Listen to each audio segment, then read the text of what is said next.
There's quite a cool trick I've seen on the web lately, and I want to show you how to build it. Let's say you've got a website that shows, I don't know, any kind of item. This could be things you buy at an online store, places you can holiday, or just episodes of your favorite TV show.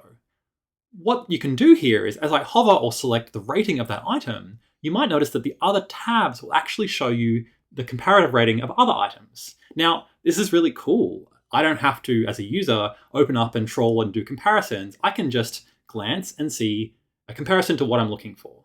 So I've got a few episodes here, all with duration, rating, and air date. Now all these rows are focusable because they've got tab index set to 0. Now when I click on them, I can listen to their focus event. When I do that, I want to use what's called a broadcast channel. Now a broadcast channel is a thing that all the tabs create, they all use the same name, and they can basically broadcast messages to one another. What we can do then is say, hello, can you please show the property that I've just requested? Now that's pretty simple. We've actually got to write the code for receiving that message as well. So at the bottom here, we add some different code which says, hey, if I'm asked to show a certain property, look it up and display it back to the user. Perfect.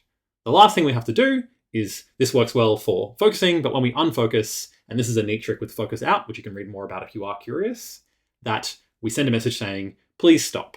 So you can see this in action here. I can hover over this thing, I can select it, and then all the other tabs automatically do what you might expect. And focus out's kind of cool because if I actually switch to another tab that's unrelated, focus and focus out get fired automatically for me.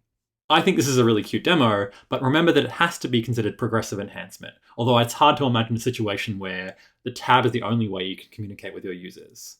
Thanks for watching, and I'll see you next time.